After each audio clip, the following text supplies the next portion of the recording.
요한복음 14장 7절에서 11절 말씀 한 절씩 교독할 때 제가 먼저 읽겠습니다. 너희가 나를 알았더라면 내 아버지도 알았으리로다. 이제부터는 너희가 그를 알았고 또 보았느니라. 빌립이 이르되 주여 아버지를 우리에게 보여 주옵소서. 그리하면 족하겠나이다. 예수께서 이르시되 빌립아 내가 이렇게 오래 너희와 함께 있으되 내가 나를 알지 못하느냐. 나를 본 자는 아버지를 보았거늘 어찌하여 아버지를 보이라 하느냐. 내가 아버지 안에 거하고 아버지는 내 안에 계신 것을 내가 믿지 아니하느냐. 내가 너희에게 이르는 말은 스스로 하는 것이 아니라 아버지께서 내 안에 계셔서 그의 일을 하시는 것이라. 함께 읽겠습니다. 내가 아버지 안에 거하고 아버지께서 내 안에 계심을 믿으라. 그렇지 못하겠거든 행하는 그 일로 말미암아 나를 믿으라. 아멘. 네, 오늘은 아버지를 우리에게 보여주옵소서라는 제목으로 하나님의 말씀을 나누겠습니다. 6월절 만찬 자리에서 예수님께서 제자들에게 너희 중 하나가 나를 팔리라는 충격적인 말씀을 하신 이후에 너희가 나를 찾을 것이나 내가 가는 곳에 지금은 따라올 수 없으나 후에는 따라오리라고 말씀하셨습니다. 이 말을 들은 베드로는 내가 목숨을 버려도 주님을 따르겠습니다 라고 맹세했지만 예수님은 내가 나를 3번 부인하겠다고 말씀하셨습니다. 이처럼 주님의 말씀은 제자들을 점점 이 코너로 몰았고 제자들은 혼란과 어려움 가운데 두려움 가운데 빠지고 말았습니다.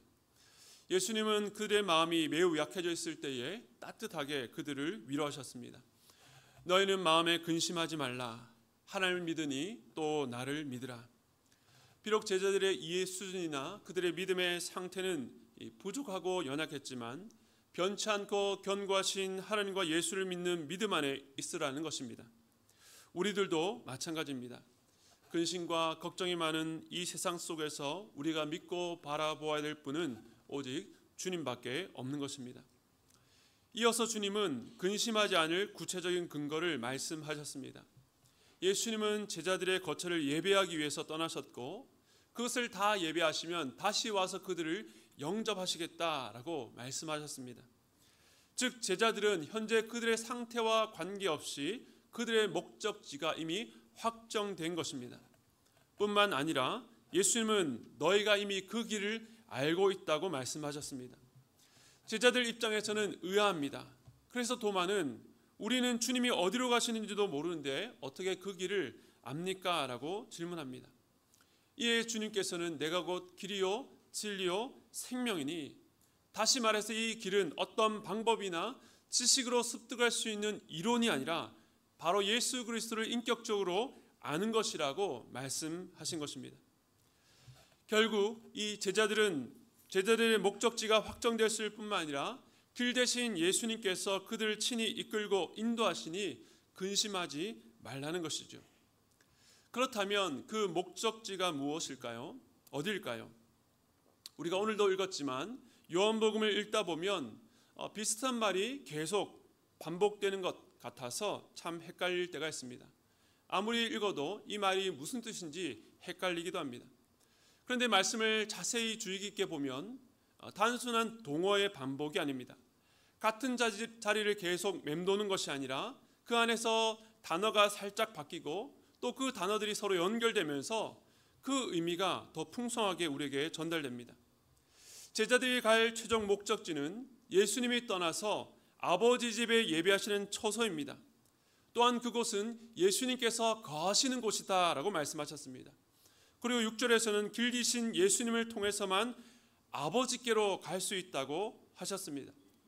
결국 제자들의 목적지, 우리의 삶의 목적은 아버지께 나아가는 것이며 아버지의 집에서 그곳에 거하시는 예수님과 함께 영원한 생명을 누리는 것입니다. 이 일은 오직 예수를 통해서 예수를 아는 것과 깊이 연결되어 있는 것입니다. 이어서 주님의 말씀은 요한복음 14장 7절입니다. 너희가 나를 알았더라면 내 아버지도 알았으리로다. 이제부터는 너희가 그를 알았고 또 보았느니라. 한번 잘 보십시오. 예수를 안다면 아버지도 아는 것이며 그러므로 이제부터는 아버지를 알았고 심지어 아버지를 보았다라고 말씀하셨습니다. 예수를 아는 것과 아버지를 아는 것, 그리고 아버지를 보는 것까지 서로 깊이 연결되어 있다는 말씀입니다. 또 이 말씀에서 이제부터는 이라고 말하고 있습니다. 그것은 요한복음 11장에 들어와서 예수님께서 내 때가 가까이 왔다, 이제 영광 받을 때가 되었다라고 하신 것과 관계 있습니다. 제자들은 이제 곧 예수님께서 하실 일, 십자가에서 죽으시고 부활하심으로 인해서 하나님을 더욱더 선명하게 알고 보게 된다는 것입니다. 앞서 예수님께서 제자들에게 너희가 길을 안다고 했을 때도 당황스러운데 이제는 아버지를 보았다라고 하시니까 빌립이 이렇게 말합니다. 요한복음 14장 8절 말씀 우리 함께 읽겠습니다. 시작. 빌립이 이르되 주여 아버지를 우리에게 보여 주옵소서. 그리하면 족하겠나이다. 네, 오늘 설교의 제목이기도 합니다. 주여 아버지를 우리에게 보여 주옵소서. 그러면 족하겠습니다. 만족하겠습니다. 아버지를 보여주시면 이 모든 혼란이 그칠 것 같으니 확실히 보여달라고 요청한 것입니다. 많은 사람들이 이 기도를 드립니다. 지난주 새생명 축제 때 괴로워 모시고 온 분들을 생각하며 주여 아버지를 저들에게 보여달라고 기도하게 됩니다. 오랫동안 믿지 않는 남편, 배우자, 자녀들에게 하나님께서 살아계신 것을 증명해 주셨으면 하는 간절한 소원이 우리에게 있습니다. 내 힘으로 도저히 해결할 수 없는 큰일을 만났을 때에 인생의 중대한 기로의 순간에 하나님께 보여달라고 기도하게 됩니다. 또 믿지 않는 사람들도 하나님이 정말 살아계시다면 내 눈앞에 나타나 보이라고 말합니다. 그러니까 신자이든 그렇지 않든 이 간구는 사실 모든 사람들의 기도입니다. 정말 창조주가 있고 이 모든 만물을 다스린 분이 있다면, 신이 정말로 존재한다면 나타나서 보여달라는 것입니다. 그런데 사실 이 기도는 아주 위험한 기도입니다. 두 가지 측면에서 그렇습니다. 첫 번째는요, 하나님의 존재 때문입니다. 구약에 보면 하나님께서 이스라엘 백성들에게 종종 나타나신 적이 있습니다. 그런데 하나님께서 직접 자신을 보이진 않으시고 간접적으로 한편으로는 자신을 숨기시면서 드러내셨습니다. 하나님께서는 출애굽한 이스라엘 백성들에게 시내산 위에서 임재하셨습니다. 그때 백성들의 반응을 보겠습니다. 출애굽기 20장 18절에서 19절입니다. 함께 읽겠습니다. 시작. 뭇 백성이 우레와 번개와 나팔 소리와 산의 연기를 본지라. 그들이 볼 때에 떨며 멀리 서서 모세에게 이르되 당신이 우리에게 말씀하소서. 우리가 들으리이다. 하나님이 우리에게 말씀하시지 말게 하소서. 우리가 죽을까 하나이다. 그들은 하나님을 직접 본 것이 아닙니다. 하나님의 임재하심을 이 땅의 여러 가지 현상을 통해서 어렴풋하게 보았지만 백성들은 그 광경을 보자 두려움에 떨었습니다. 죽을 수도 있겠구나라는 두려움이었습니다. 그런데 어떤 사람들은 이것을 보고 우레와 번개라는 현상 때문에 대중들이 갖는 어떤 혼란이나 분위기에 쏠린 군중 심리라고 생각할 수도 있습니다. 그렇다면 구약에 이사야라는 선지자가 있습니다. 그는 악한 시대 속에서 40년 이상 당시 종교적으로 도덕적으로 매우 타락한 시대를 향해서 하나님의 말씀을 외쳤고 그가 순교할 때까지 충성되게 사역했습니다. 하나님께서는 성전의 환상으로 임재하셔서 그를 선지자로 부르셨습니다. 천사들이 하나님을 높이고 또 터가 흔들리며 그곳에 연기가 가득했습니다. 그 이사야가 그 앞에서 어떻게 반응했을까요? 이사야 6장 5절입니다. 제가 읽겠습니다. 그때 내가 말하되 화로다 나여 망하게 되었도다. 나는 입술이 부정한 사람이요 나는 입술이 부정한 백성 중에 거주하면서 만군의 여호와이신 왕을 배었음이로다 하였더라. 경건하고 도덕적으로 탁월했던 선지자조차 하나님의 그 임재 앞에서 화로다 나여 망하게 되었도다. 나는 부정한 사람이라고 말할 수밖에 없었던 것은 하나님의 거룩하심과 영광이 너무나도 크고 두려웠기 때문입니다. 하나님을 보여달라는 간구가 왜 위험합니까? 하나님의 존재 앞에서 죄인인 인간이 감히 설 수 없기 때문입니다. 단지 큰 소리가 들리고 하늘에서 불이 떨어져서 무서운 것이 아니라 하나님의 거룩하시고 전능하신 그 존재 앞에서 우리의 불의와 더러움이 밝히 드러나서 그 심판이 두려워서 견딜 수가 없는 것입니다. 우리가 이 땅 위에서도 한평생 겸손하고 고결한 삶을 사신 어른을 만나면 그 앞에 머리가 숙여지고 자신의 생각이나 그 욕심과 그 삶이 부끄러워지는 것을 경험하게 됩니다. 사람 앞에서도 그렇다면 좀 더 흠이 없으신 하나님 앞에서 우리가 어떻게 감히 설 수 있겠습니까? 그러나 안타깝게도 오늘날 우리는 하나님의 하나님 되심, 그분의 거룩하심, 크고 영광스러움에 대한 감각과 경외심을 잃어버렸습니다. 하반기부터 저희 가족이 저녁마다 모여서 함께 성경을 읽고 있습니다. 저는 퇴근이 늦어서 참석 못할 때도 있지만 가급적 참여하려고 노력하고 있습니다. 한 15분 정도 시간을 정해놓고 각자의 속도대로 각자 분량을 읽어 내려가는데 올해 시작하면서 이독을 선언했던 저희 집 막내가 얼마 전에 가장 먼저 인생 첫 일독을 달성했습니다. 아이들과 같이 읽다 보니까 아이들이 궁금한 것을 가끔 물어보기도 합니다. 그런데 얼마 전 저희 딸이 사무엘하를 읽다가 다윗 시대의 우사 사건을 보면서 질문이 생겼습니다. 다윗이 언약궤를 수레에 실어서 옮기는데 그 언약궤가 흔들리자 우사라는 사람이 그 언약궤를 붙잡았는데 하나님께 즉시 그를 치셔서 그를 죽이신 사건입니다. 제 딸이 생각하기에 우사는 도울 마음으로 그 언약궤를 잡은 것뿐인데 하나님이 너무 가혹하다라고 생각이 되었던 것 같습니다. 언약궤는 원래 레위인 고앗 자손이 어깨에 메어서 옮겨야 되는데 하나님의 말씀을 따르지 않아서 그런 것이라고 설명할 수 있었지만 그렇게 설명한다 해도 그 아이의 고민이 해결될 것 같지 않아서 저도 며칠간 더 생각을 하다가 이렇게 설명했습니다. 유나야, 사람이 절벽에서 떨어지면 어떻게 되지? 죽는다고 하는 겁니다. 그래, 당연히 죽겠지. 사람이 절벽에서 떨어져 죽는 것을 두고 왜 하나님께서 그를 보호해주지 않고 죽게 내버려 두셨을까? 하나님이 너무해 라고 하지 않는 이유가 뭘까? 물론 그 사고는 안타깝고 비극적이지만 당연히 일어날 수밖에 없는 일이기 때문이지. 사람이 아무런 장비 없이 높은 곳에 올라가서 뛰어내리면 아래로 추락할 수밖에 없고 그 땅에 부딪히는 충격은 그 사람의 몸무게와 높이에 비례하기 때문에 그 충격 때문에 사람은 죽을 수밖에 없는 것은 하나님께서 이 세상을 만들어 놓으신 이 물리 법칙이란다. 마찬가지로 영적 세계에도 법칙이 있단다. 눈에 보이지 않지만 거룩하신 하나님을 죄인인 인간이 직접 만나면 죽을 수밖에 없단다. 그래서 레위기의 제사법이나 성막과 언약에 관련된 여러 가지 규례들은 까다로운 법규가 아니라 바로 백성의 생명을 보호하는 안전장치였단다. 그런데 그것을 무시하고 함부로 하면 죽을 수밖에 없는 것이지. 언약궤에 대한 태도가 곧 하나님에 대한 태도이기 때문이지. 결국 하나님은 그 우사 사건을 통해서 하나님의 언약궤를, 즉 하나님을 그렇게 대하면 안 된다는 것을 분명히 보여주신 거란다. 자연 법칙처럼 그렇게 일어날 수밖에 없는 거지. 유나가 제 설명을 듣고 얼마나 이해했는지 마음의 의문이 풀렸는지는 모르겠습니다. 그냥 설명을 듣고 제 방으로 들어가 버렸습니다. 하지만 제가 이 문제에 대해서 고민하면서 든 생각은 오늘날 우리가 하나님의 거룩하심과 그 크심에 대해서 너무나도 가볍게 생각하고 있다는 것입니다.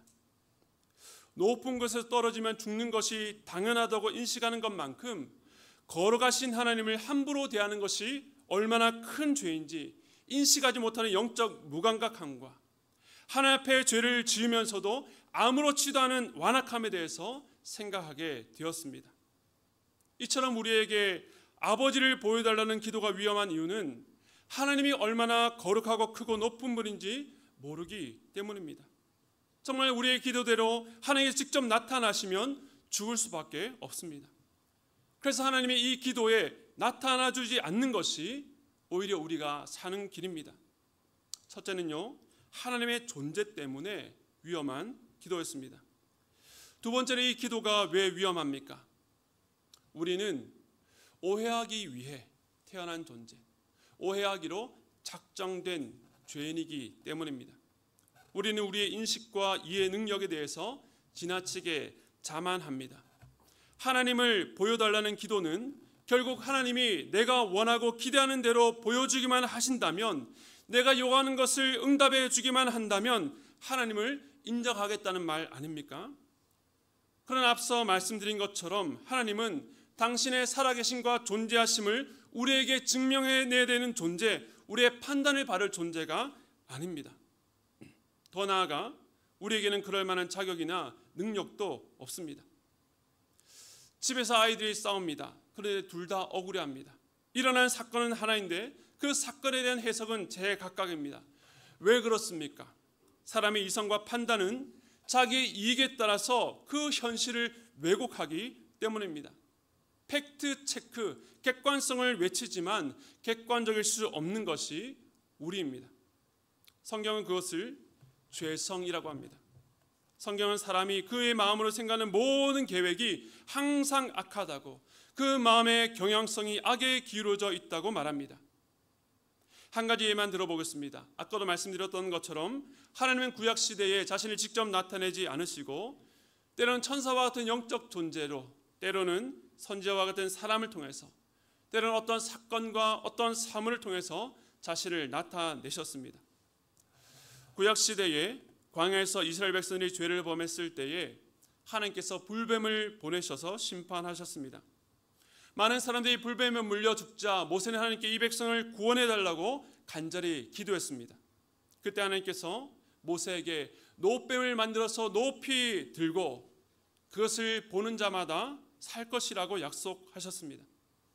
그런데 그 말씀을 듣고 믿은 자들, 불뱀에 물렸지만 자기 처소에서 기어 나와서 그 노뱀을 보는 자들은 모두 산 것입니다. 예수님은 구약의 이 사건을 염두에 두시고 요한복음 3장 14절에서 이렇게 말씀하셨습니다. 모세가 광야에서 뱀을 든 것 같이 인자도 들려야 하리니. 죽어가던 자들이 하나님의 말씀을 듣고 노뱀을 보고 살았던 것처럼 장차 예수님 자신의 십자가에 들릴 때에 그를 믿는 자들은 살 것이라고 하신 것입니다. 하나님께서는 미리 구약시대에 노뱀을 통해서 장차 예수님을 통해서 하실 일을 나타내신 것입니다. 그런데 사람들은 이 노뱀을 어떻게 했을까요? 모세 시대에 만들었던 이 노뱀이 최소 500년에서 많게는 700년 동안 존재했습니다. 물론 이 노뱀을 통해서 수많은 사람들이 살아났기 때문에 그것을 기념하기 위해서 소중하게 보관할 수도 있습니다. 그런데 보관만 한 것이 아니었습니다. 히스기야 때의 일입니다. 열왕기하 18장 4절 말씀 함께 읽겠습니다. 시작. 그가 여러 산당들을 제거하며 주상을 깨뜨리며 아세라 목상을 찍으며 모세가 만들었던 노뱀을 이스라엘 자손이 이때까지 향하여 분향함으로 그것을 부수고 누후스단이라 일컬었더라. 히스기야 시대까지 백성들은 이 노뱀을 향해서 분향했습니다. 그것을 우러러 보며 섬겼다는 것입니다. 그래서 히스기야 왕은 우상으로 전락한 이 노뱀을 부수고 느후스단, 그 뜻은 놋조각이라는 뜻입니다. 이것은 너희가 기도하고 섬길 대상이 아니라 놋조각에 불과하다는 것입니다. 무엇을 말합니까? 놋뱀은 분명히 하나님께서 백성을 구하는 통로였고 장차 일으킬 구원을 보여주는 도구였습니다. 하지만 인간은 그 놋뱀을 섬겨야 될 대상으로 하나님과 같이 떠받들었습니다. 칼빈이라는 신학자는 인간의 마음을 우상 공장이라고 했습니다. 사람 마음속에서 끊임없이 우상을 계속 만들어낸다는 것입니다. 그 대상이 물질일 수 있고 어떤 사람일 수 있고 어떤 목표나 꿈일 수도 있습니다. 대상이 계속 바뀌는 것이지 우상이 없는 사람은 없습니다. 이처럼 사람은 하나님께 선한 목적으로 보여주셔도 그것까지도 우상으로 둔갑시킵니다. 우리가 경험하고 체험했던 것들, 심지어 하나님께서 우리에게 은혜로 주신 것들로 우리는 누군가를 판단하고 정죄하는 데 사용하고 때로는 그 경험 자체를 하나님보다 더 우선시합니다. 일부 목회자들은 그러한 영적 체험들로 하나님을 왜곡되게 전하고 거짓을 진리인 양 말합니다. 이처럼 아버지를 우리에게 보여달라는 기도가 위험한 것은 우리가 얼마든지 하나님을 왜곡하고 오해할 수 있기 때문입니다. 그럼에도 불구하고 이 기도는 하나님에 의해서 창조된 인간, 하나님의 형상대로 지음받은 인간 내면의 간절한 소원입니다. 그래서 사람들은 다양한 종교와 철학을 통해서 그 신에게 다가가려고 합니다. 하나님이 얼마나 크신 분인지 모르고 우리의 능력이 얼마나 제한적인지 모르고 연구해서 그 신을 규정 지으려고 합니다. 하지만 그 모든 인간의 노력은 실패요. 그 끝은 참된 하나님이 아니라 사람이 만들어낸 거짓 신일 수밖에 없는 것입니다. 그러나 우리에게 복음은 무엇입니까? 그 크고 높으신 하나님께서 이 연약하고 죄 많은 우리들에게 자신을 드러내기를 기뻐하셨다는 것입니다.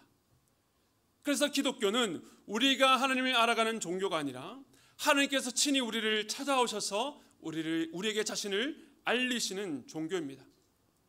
그 통로로 하나님의 말씀, 성경, 이 계시의 책을 주신 것입니다. 그러므로 우리는 이 말씀을 통해서 이 말씀을 따라서 하나님을 알아가야 합니다.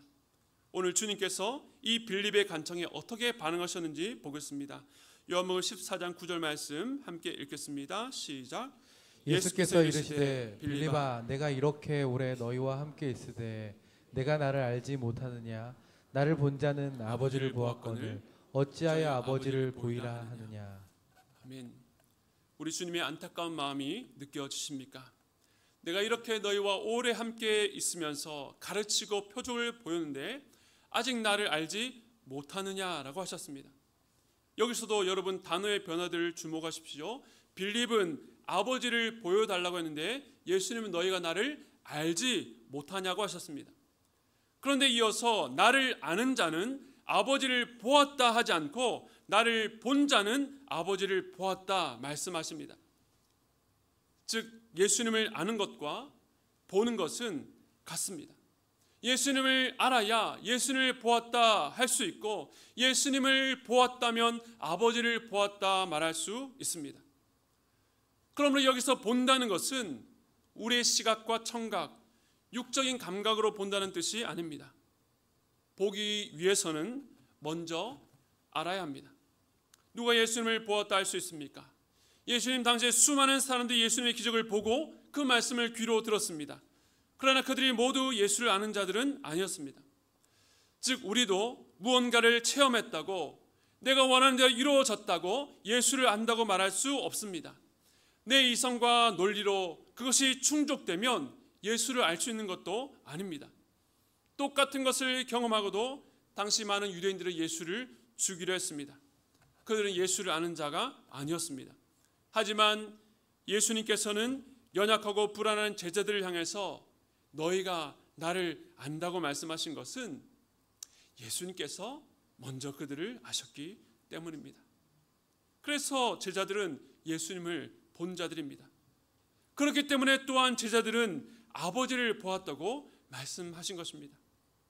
제자들은 예수를 통해 아버지를 알고 봅니다. 왜 그렇다고 말할 수 있는지 그 이유와 근거에 대해서 마지막 10절과 11절을 보아야 되는데 이 두 구절의 구조가 좀 비슷합니다. 먼저 10절과 11절 상반절만 따로 떼어서 한번 보도록 하겠습니다. 한번 페이지 띄워주시고요. 우리 10절 상반절 먼저 읽겠습니다. 시작. 내가 아버지 안에 거하고 아버지는 내 안에 계신 것을 내가 믿지 아니하느냐? 그럼 11절 상반절요. 내가 아버지 안에 거하고 아버지께서 내 안에 계심을 믿으라. 네, 끝에 있는 믿지 아니하느냐 믿으라만 다르지만 사실 같은 말이죠. 믿으라는 겁니다. 무엇을요? 내가 아버지 안에 거하고 아버지가 내 안에 계신 것을 믿으라는 것입니다. 이 말을 이해하는 것도 사실 쉽지 않습니다. 우리 수학에서 집합 배울 때 A가 B에 속하고 B가 A에 속하면 A와 B는 같다라고 배웠습니다. 저만 그렇게 배운 거 아니죠? 그런데 아버지와 예수님께서 서로 안에 거하신다, 서로에게 속해 있다는 것은 동일한 존재라는 뜻은 아닙니다. 그런데 분명히 구별되지만 하나라고 할 만큼 둘 사이의 거리가 무한히 가깝고 친밀하다는 뜻입니다. 삼위일체 하나님으로서 신비한 하나됨을 표현한 말이죠. 사랑 안에서 친밀하다는 뜻입니다. 우리가 누군가를 지극히 사랑할 때에 그 대상이 내 안에 있다라고 표현합니다. 그래서 그가 힘들면 나도 힘들고, 그가 기쁘면 나도 기쁩니다. 그가 몸에 상처가 나고 다치면 분명히 구별된 몸이기 때문에 내 몸에는 상처가 없지만 마치 내가 다친 것처럼 고통을 느끼는 것은 그가 내 안에 깊이 속해 있기 때문입니다.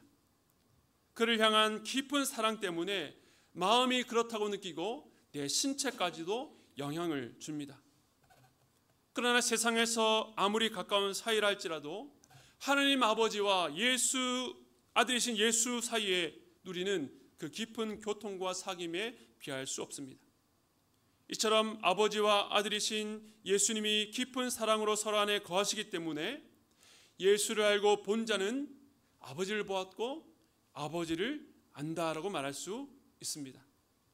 그래서 요한복음 1장 18절에 이렇게 말합니다. 본래 하나님을 본 사람이 없으되 아버지 품속에 있는 독생하신 하나님이 나타내셨느니라. 이 땅에서 하나님을 본 사람이 없습니다. 죄인인 인간은 하나님을 볼 수도 없습니다. 그런데 독생하신 하나님, 바로 아들이신 예수님이 우리와 같은 육신이 되셔서 우리에게 하나님을 나타내셨습니다. 그러므로 우리는 예수님을 통해서 하나님을 알고 볼 수 있게 되었습니다. 그렇다면 다음 문제는 이 땅에 오신 메시아, 독생하신 하나님을 우리가 그분인지를 어떻게 알아차릴 수 있는가입니다. 지금도 이 땅에는, 아니 한국만 해도 자신을 재림주 예수라고 주장하는 사람들이 수십 명입니다. 그들은 하나같이 복음서의 예수처럼 고난받는 메시아 이미지를 차용합니다. 예수님 당시의 기득권이었던 제사장과 서기관, 바리새인들이 메시아를 거부하고 박해했던 것처럼 오늘날 정통 교회들은 참 진리를 거부하는 거대한 기득권이라고 규정하고 억울하게 박해를 받고 있다고 신도들을 미혹합니다.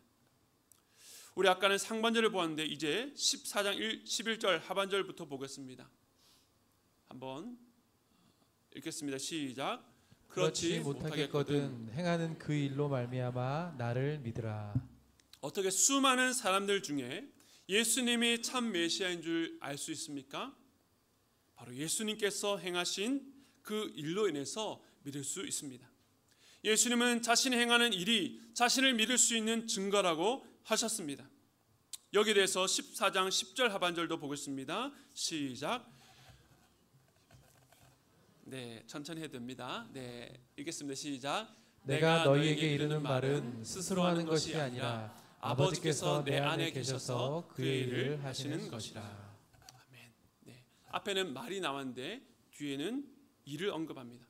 내가 너희에게 이르는 말이 아버지께서 내 안에 계셔서 하시는 말이라고 하지 않고 아버지께서 내 안에 계셔서 그 일을 하시는 것이라고 하셨습니다. 우선 예수님의 말씀은 예수님 행하시는 일과 깊이 연결되어 있습니다. 그런데 그 일은 예수님의 독자적인 일이 아니라 아들 안에 거하시는 아버지께서 하신 아버지의 일이라고 하십니다. 즉 예수님의 일과 아버지의 일이 다르지 않고 같습니다. 이것이 가능한 것은 아버지와 아들이 서로 안에 거하시기 때문입니다. 결국 예수님의 말씀은 하나님의 일과 깊이 연결되어 있기 때문에 주님의 말씀과 일을 통해 우리는 예수님을 믿을 수 있고 하나님을 볼 수 있습니다. 한 사람의 말과 행동이란 누군가에게 자신을 나타내고 알리는 통로입니다. 하지만 사람은 자신의 한계와 죄성에 갇혀서 그 말과 행동을 일치시킬 능력이 없습니다. 그러나 하나님은 말씀으로 천지를 창조하셨습니다. 하나님의 말씀은 곧 실제이며 역사하는 일입니다. 그 말씀이 육신이 되어 이 땅에 오신 분이 예수님입니다.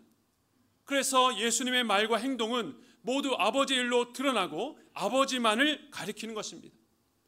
구약 성경에 가리켜 기록된 모든 말씀이 예수님을 가리키고 예수님께서 아버지의 뜻대로 순종하 행하신 모든 일을 통해서 하나님을 우리에게 나타내십니다. 빌립의 기도처럼 우리에게는 하나님을 알고 확인하고 싶은, 하나님을 보고 싶은 열망이 있습니다. 그러나 그것이 인간의 경험과 노력과 판단, 사람의 뜻이 충족되는 방식으로는 절대로 실현될 수 없습니다. 즉 내가 간절히 원했던 것이 이루어졌다고 하나님이 계시다고 확신할 수 있는 것이 아닙니다. 그 어떤 사람도 우리에게 하나님을 보여줄 수 없습니다. 오직 아버지 안에 거하셔서 아버지의 뜻을 완전하게 드러내시는 예수님을 통해서만 아버지를 볼 수 있습니다. 왜 그렇습니까? 크고 두려우신 하나님 앞에 죄인인 인간이 우리가 설 수 없기에 중보자 되신 예수 그리스도를 통해서만 하나님의 보좌 앞에 나갈 수 있습니다. 그리고 그 예수님은 우리의 어두운 눈과 귀를 만지셔서 일그러지고 왜곡된 우리의 마음을 고칠 수 있기 때문에 하나님을 보게 하십니다. 그러므로 예수를 주목하시고 예수님만 의지하시기 바랍니다. 하나님의 모든 말씀 속에서 예수님을 발견하십시오. 성경의 모든 사건과 모든 기적은 성실하고도 집요하게 예수님을 가리킵니다. 그 말씀 속에서 발견하고 묵상한 예수님을 이제는 여러분이 살아가는 삶의 현장에 초대하십시오. 특별히 하나님이 안 계신 것처럼 보이는 여러분의 절망, 낙심, 고통의 자리에서 예수님을 발견하십시오.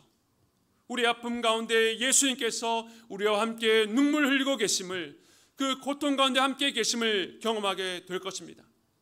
십자가 위에서 하나님께 버림받은 주님은 인생 가운데 버림받은 것 같은 우리의 마음을 아십니다. 그리고 그 십자가 위에서 끝까지 하나님께 자신의 영혼을 의탁하신 것처럼 우리의 절망 가운데서도 오직 하나님만을 의지할 힘을 주실 것입니다. 그 십자가를 통과해 부활하신 주님은 우리가 겪는 모든 고통과 고난 끝에 승리가 있다는 것을 확실하게 보여주셨습니다. 그러므로 예수를 통해서만 아버지를 볼 수 있다는 것을 아는 성도들에게는 오늘 이 빌립의 기도, 주여 아버지를 우리에게 보여주옵소서라는 기도가 위험한 기도가 아니라 우리가 해야 될 기도입니다. 내일부터 가을 특별 새벽 기도회가 시작됩니다. 이처럼 하나님께 부르짖을 좋은 기회가 어디 있습니까? 자는 자여 어찌함이냐? 여러분의 삶 가운데 기도가 멈췄거나 식어 있다면 새벽을 깨워 주 앞으로 나오시기 바랍니다. 오늘 말씀을 통해 예수님을 통해 하늘을 본다는 것을 알았다면 그저 머리로만이 아니라 우리의 잠자는 영혼을 깨우실 주님을 의지하며 나와서 주께 부르짖기를 바랍니다. 이번 특세를 통해 하나님을 보게 될 줄로 믿습니다. 저는 이번 특세가 주님 앞에 부르짖는 기도 되기를 원합니다. 새벽 되기를 원합니다. 지난 2년간 은혜를 뛰어넘는 은혜 주시기를 원합니다. 그래서 일주일 특세 개근했다, 특세 한번 참여해봤다가 목표가 아니라 이번 특세를 통해서 이제는 내가 깨어서 하나님 보기를 원합니다. 주님 만나기를 원합니다라는 기도가 응답되는 저와 여러분 되시기를 주님의 이름으로 축복합니다. 우리 시간에 말씀을 기억하시면서 우리 주님을 보게 하셔서 이 찬양 함께 하기를 원합니다.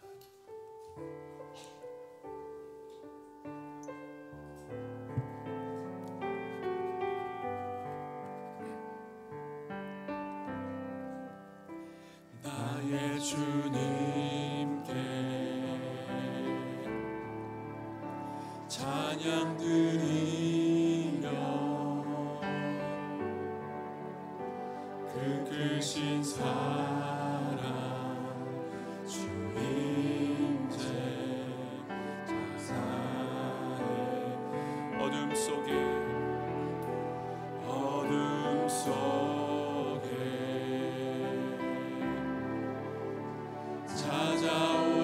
찾아오셔서 주님의 영광 보게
의심하는 나를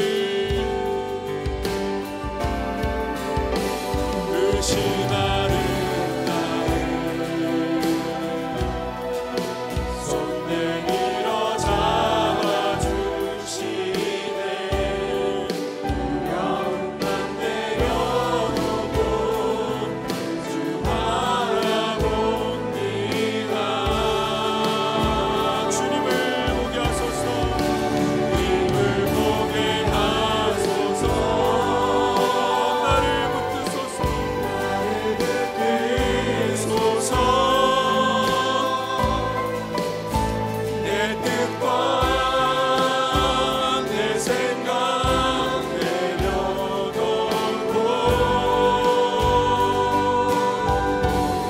주님 앞에 나 엎드려 주의 음성 기다리니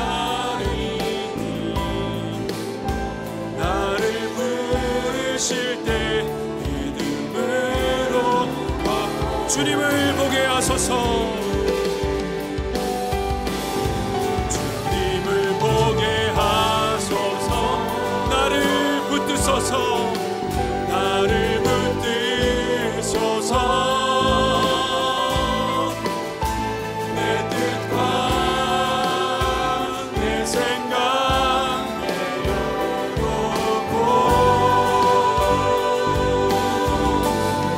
주님 앞에 나 엎드려 주의 음성 기다리니 나를 부르실 때 믿음으로 걸어가니. 이 얼마나 복됨입니까?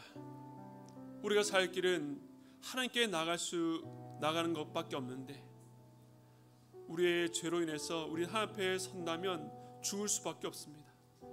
그러나 우리 주님께서 중보자가 되셔서 우리에게 하나님을 알리시고 하나님을 보이시겠다 약속하셨습니다. 그러므로 우리가 구할 것은 주여 주님을 통해서 하나님 보기를 원합니다. 예수님을 통해서 하나님께 나아가기를 원합니다는 고백인 줄로 믿습니다. 여러분의 인생 가운데, 여러분의 삶 가운데 하나님 없는 것처럼 여겨지는 영역은 어디입니까? 가족의 고통과 아픔입니까? 여러분의 인생에 겪은 문제입니까? 여러분의 건강의 문제입니까?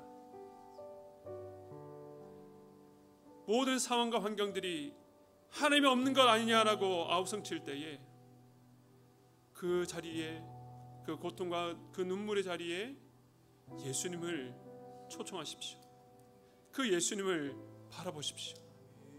그 예수님께서 그 고난과 고통을 어떻게 이끄셨는지, 오늘도 이 시간에 눈물 흘리는 자들을 어떻게 돌보시는지, 우리의 지혜와 우리의 생각과 우리의 길을 뛰어넘어서 우리 주님께서 어떻게 일하고 있는지를 알게 하실 것입니다.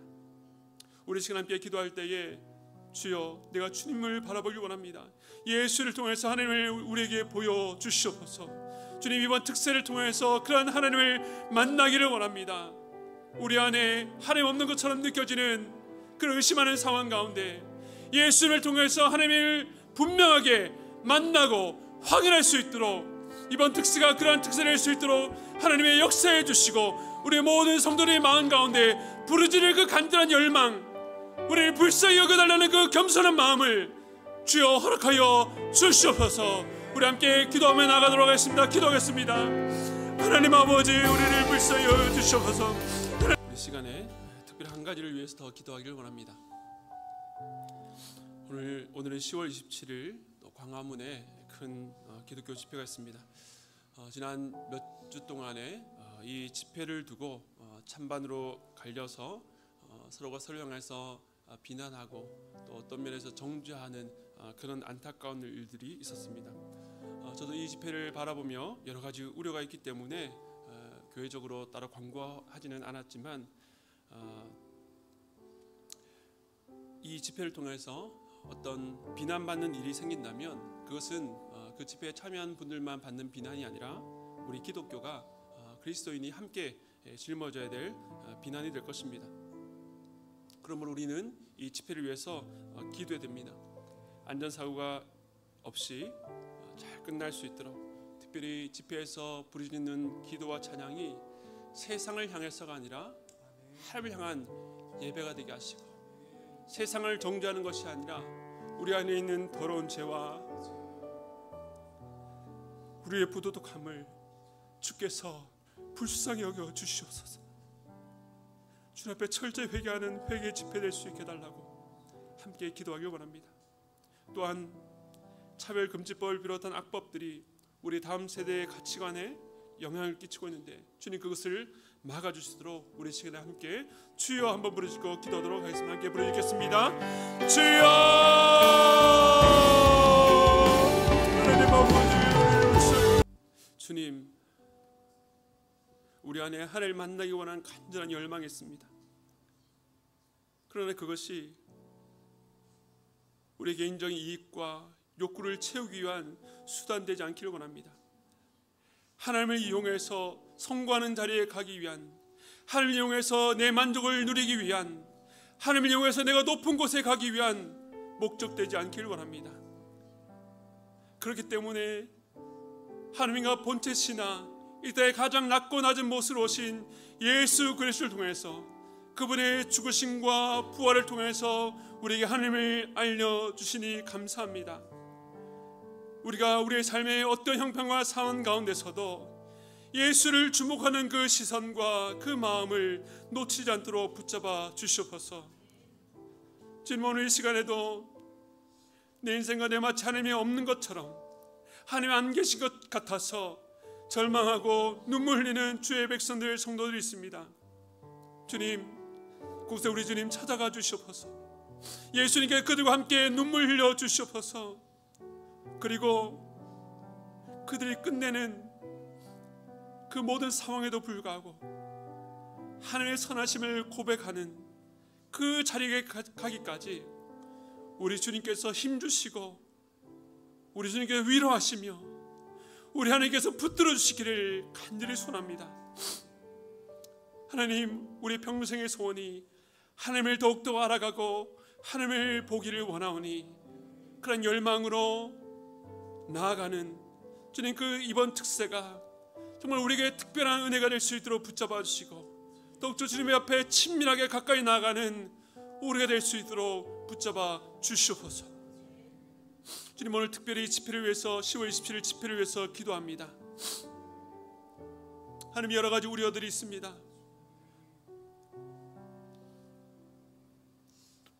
예기치 못한 충돌이 일어날까 그것으로 인해서 이것이 믿지 않는 자들에게 어떻게 비춰질까 두려운 마음들이 있습니다.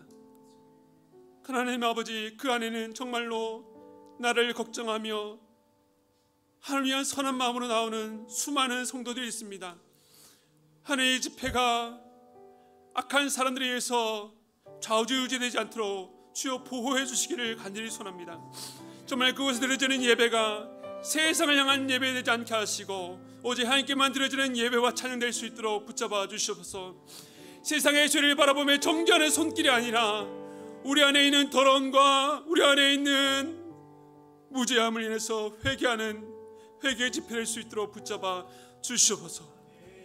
하나님 없는 세상은 죄악으로 갈 수밖에 없지만 하나님 안다고 고백하는 우리 안에 있는 그 더러움과 죄악을 발견하게 할 때에 아버지 앞에 철저히 회개하며 그 회개의 불길이 각 교회로 이어져서 이 땅 가운데 한국 교회가 다시 한 번 더 세워질 수 있도록 붙잡으시기를 간절히 소원하니 주님이여 구름 기둥과 불 기둥으로 이 집회를 보호해 주시기를 간절히 소원합니다.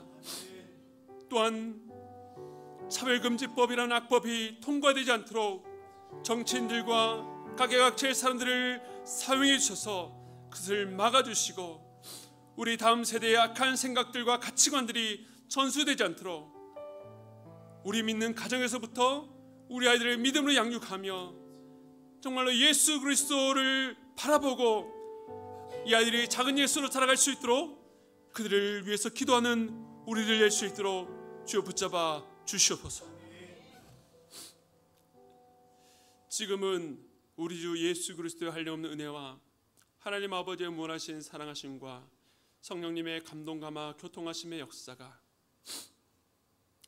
예수를 통하여 하나님을 보기를 원한다고, 예수님만 바라보겠다고 다짐하고 돌아가는 모든 성도들의 머리 위에 지금으로부터 영원토록 함께 있기를 축원드리옵나이다.